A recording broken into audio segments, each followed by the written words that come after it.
ngi leen di nuyu di leen di dalal ci seen chaîne d'information leader Sénégal 7 TV di am mbégte di janowaat ak yéen ci seen émission Tour de l'actu comme ni ñu koy defee alxamis bu ne ci waxtu wi Tour de l'actu ñu ciy waxtaanee lu ñeel actualité nationale moo xam politique la économie religion wala sax société ñu ciy ànd ak sunu chroniqueur Siré Sy Siré di enseignant chercheur en sciences politiques président du think tank Africa Worldwide Group et en même temps candidat déclaré des góorgóorlu mën naa nekk à la présidentielle du 25 février 2024 Siré maa ngi lay nuyu. waaw maa ngi lay fay sëñ Thior di nuyu ñëpp ñuy teewlu sunu émission yi.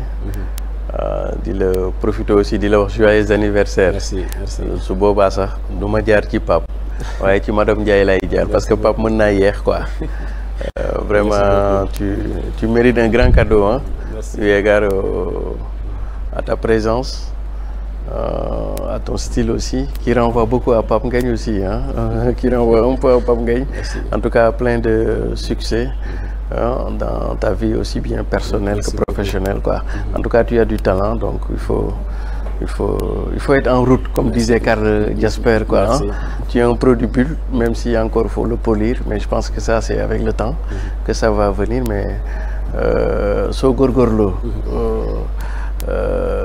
Sénégal mën nañ la dégg, Afrique mën nañ la dégg, mën nga dem fu sori ci métier bi quoi. Je vois avec la passion avec laquelle tu conduis cette émission, mais aussi la pertinence et la substance qui est derrière tes idées. Et je puis te rassurer qu'à chaque jeudi que je me rende ici pour faire émission, c'est avec joie et plaisir que ci lay ñëw quoi. En tout cas, joyeux anniversaire. Merci Siré, c'est vraiment un plaisir quand même. Et puis vraiment, nous vous remercions pour ces conseils de sage. Oui. Mais on entre dans le vif du sujet wax ci li nga xamante ne daanaka daan nañ ko waxtaanee la semaine dernière mel ni continuité la mooy l'affaire Mame Mbaye Niang Ousmane Sonko, le procès en appel bi nga xamante ne dëgmal nañ ko le 17 avril bii ñu war a yem ak lundi di ñëw. En tout cas, beaucoup de gens bi ñu déggee affaire bi inquiétude wala boog impression bi leen njëkk animé mooy la célérité bi caractériser cet appel-là. En l'espace de 2 semaines, on prévoit l'appel pour mën a dem ci li Mame Mbaye Niang doon tuddee la deuxième mi-temps bi nga déggee appel boobu ñu prévoir que le 17 mars. faral di dégg ci waa nguur gi ba ci sax day dégg waa opposition bi ñuy wax ni le temps de la justice n'est pas le temps de la politique waaye léeg-léeg le temps de la justice gën a gaaw sax le temps de la politique kon donc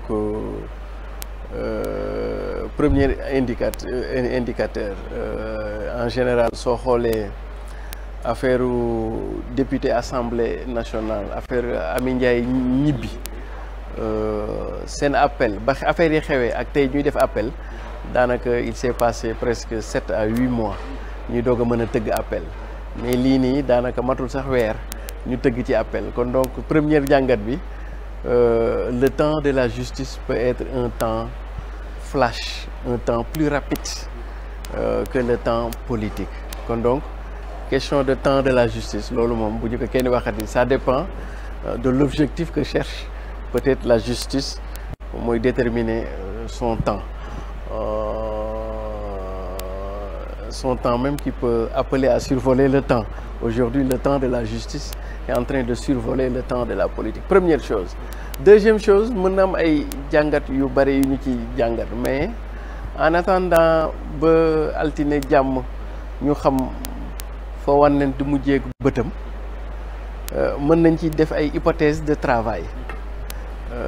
Première hypothèse de travail bu ñu ci mën a def mooy kon de mën ngaa jàpp ne à l'analyse juge bi àtte affaire Mame Mbaye Niang Ousmane Sonko dafa këpp yelwaanu waa nguur gi waaw dafa këpp yelwaanu waa nguur gi et que peut-être à l'éventualité nguur gi comme ñun askan bi peuple bi ils ont été surpris de la décision du loolu nañu xaaroon du loolu nañu toggaat ma bëgg a rappeler rek le principe de l'appel xam nga en droit su ñu defee appel l'appel est un juge le juge de l'appel est un juge du droit. Non, autant pour moi. C'est un juge des faits. C'est la cour de cassation qui est le juge du droit. Ça veut dire quoi? su ñu nee dañuy yóbbu benn affaire bi appel dafa mel ni comme si dañuy rejuger waat affaire bi à l'aune des faits. C'est-à-dire que dañuy defaat la qualification ou la requalification juridique des faits. Par contre su ñu xasee ba dem cassation loolu dootuñu appesantir wu ci faits yi. Droit bi c'est un ce que ñu def en cassation c'est le juge du droit. C'est-à-dire que dañuy xool est-ce que la règle de droit qui a été appliquée en l'espèce est la bonne règle de droit. Kon donc fii dafay mel ni dañuy attewaat affaire bi ci beneen une deuxième fois. atte boo xam ni ña ko atte woon dootuñu ko attewaat ñeneen ñoo koy attewaat. à un niveau supérieur. pour ñu xool est-ce que on a fait la bonne qualification juridique des faits est-ce que am na élément de preuve et cetera.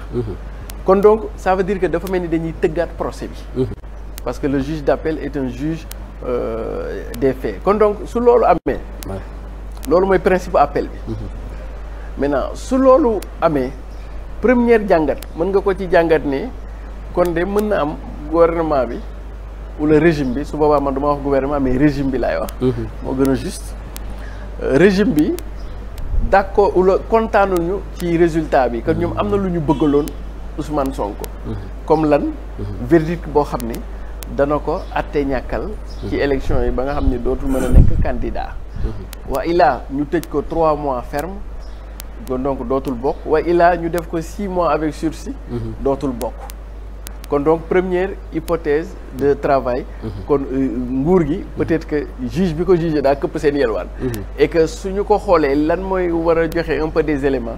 parce que ca kamu jëm kii di tëggaat appel bi kooku du ko bees ci Ousmane Sonko ak affaire Ousmane Sonko yi bagage Ousmane Sonko. mooy ki sant Diouf la. c'est sûr le nom de Amady Diouf. donc waaw Amady Diouf amaguñ ci certitude. waaw xam nga moom ca procès Adji Sarr. ak Ousmane Sonko ñëpp gisoon nañ ca nam ca taxawee woon. ñëpp ca ñam ca taxawee woon su ma juumul sax boobu est-ce que du woon procureur ou quelque chose comme ça ou le substitut mais en tout cas son nom est souvent revenu. ci affaire Adji Sarr bi te dañuy faral di non pas affaire Adji Sarr mais affaire kii bi nu mu tudd sax. mooy ki nekkoon ONAS la te mu nekk ONAS. le DG bien. waaw mooy affaire milliards yooyu ñuy tudd waa ji na ma tudd. te mu dëkk Louga la. la Sénégal ça. non. Oh là là mais bon. mooy fàtte léegi moom lañ nommé DG ONAS quoi damay fàtte turam. Ababacar Mbaye. non moom lañu il est de Louga quoi. Mamour Diallo. Mamour Diallo oui affaire milliards yi affaire yu demee noonu. moom aussi bien affaire Ousmane Sonko Mamour Diallo. daan nañ ko ci dégg. affaire Adji Sarr bi aussi. daan nañ ko ci dégg c'est-à-dire que en général fu Ousmane Sonko amee procès ou la procédure. souvent ce nom-là a été un peu revenu kon donc. ca famille dem noonu. est-ce que à l'éventualité. mënuñu. ñaaw njort rafet xel. ça dépend. que xam ni peut-être que régime bi mi ngi tenir benn cours boo xam ne exemple. boo xam ne la mu bëggoon. te mënu ko woon am ci première instance dana ko mën a am ci deuxième instance. maintenant boobu mooy premier niveau d'analyse bi deuxième niveau d'analyse bi. mooy su fekkee xam nga souvent dañuy wax en droit. Un mauvais arrangement vaut toujours un bon procès. Pour dire quoi? Pour dire que soo xoolee affaire Mame Mbaye Niang bi. dafay xaw a saf un arrangement en haut lieu. Mais comme le dit l'adage.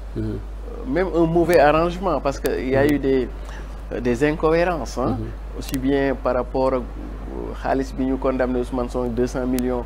par rapport ak sursis beeg yooyu. mais bon en tout état de cause c'est un arrangement. boo xam ni. c'est peut-être par là que la paix civile. ci nañu koy mën a préserver. comme donc même si c'est un mauvais arrangement. des fois ça vaut un bon procès pour man ma jàpp ni. affaire Ousmane Sonko bi ñu nekkee première instance. la justice avait fait. dans la loi. et qu'en deuxième instance la justice gagnerait à faire dans le droit. xam nga lan mooy subtilité bi. su fekkee en première instance on était dans la mécanique des lois. yàlla def na ba par la subtilité de la mécanique des lois. dem nañ ci ba am ci benn verdict. boo xam ni ndama ngi ci. te gàcce amu ci. kon donc man ma jàpp ni bu ñu waree dem appel. juge bi. dafa war a la justice sax lay interpeller. dafa war a gën a nekk ci ay logique de droit plus que de logique de loi parce que logique de droit mooy xool au-delà de la règle de droit procès bi ñu joxe ci ñu remettre en cause le verdict si apaisant de la première instance ñel noo mu mën a nekk les risques et les conséquences. bu ñu la déggee on a l'impression quand même que le risque est beaucoup plus élevé ci mbir mi nii bu ñu xoolee ne en première instance bu ñu délibéré ñu bëri bokk na sax ci avocat partie civile bi ñoo xam ne dañ ne woon c'est un verdict d'apaisement les gens de la société civile les observateurs et tout ça mais boo xoolee célérité bi am ci appel bi tout ça contraste bi am ci gaawaay beeg verdict d'apaisement bi ñu doon wax absolument en quelque sorte voilà très bien moo tax voilà moo tax waaw absolument xam nga lu tax parce que bu ñu demee appel kooku beneen procès la ça veut dire que premier procès bi dañu koy fàtte gas ko suul reprendre affaire yi à zéro est-ce que comprendre nga loolu moo tax appel dangereux te appel mën na am ay surprise stratégique nit sax danañ ko jox dëgg première instance mu dem appel ñu jox ko tort est-ce que xam nga loolu day am kon donc appel bi c'est un tout nouveau ou tout autre procès buy ubbi pour Ousmane Sonko d'ailleurs c'est pour là que je comprends la pertinence de ta question que danger la que ci élément appel bi rien ne lie la décision rendue en première instance moo tax ma yaakaar ne sunu système judiciaire su fekkee en première instance on avait fait dans la loi ngir yàlla na ñu dimbali appel bi ñu nekk dans le droit parce que en définitive yoon lan moo ko tax a jóg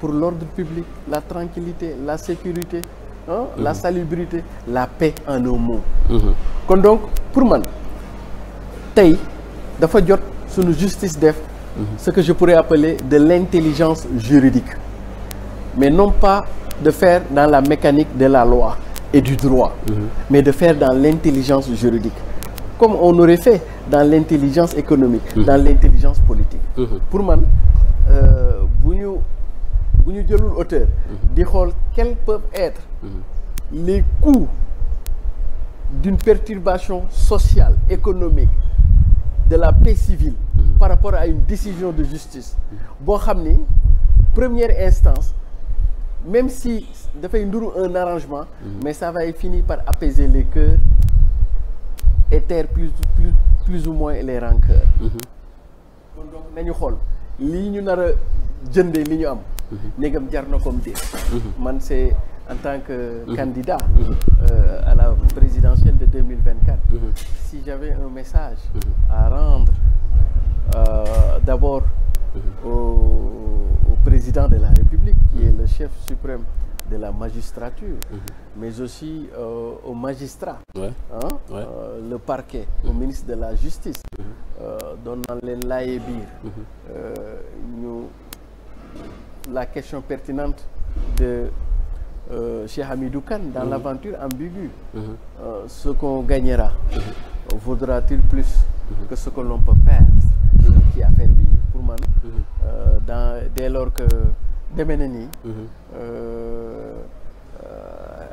kasara gu gàtt moo gën kasara moo gën bu gudd en tout cas yëf yi ci ki mu dal c'est un candidat déclaré à la présidentielle de 2024 muy Ousmane Sonko ñu bëri bu ñu xoolee célérité yëf yi dañu jàpp ne sa candidature est menacée daan nañ gis Ousmane Sonko également su fekkee enrôle nañ yëf yi war a dem ci jugement mu def ay sorties les avocats de la défense ay ñooñam mais ba léegi gis nañ leen ne ils sont vraiment dans un silence de mort en tout cas gisaguñu boog ñu def sortie c'est vrai que des na d'ici lundi mais quelle doit être leur posture la posture Ousmane Sonko ces avocats de la défense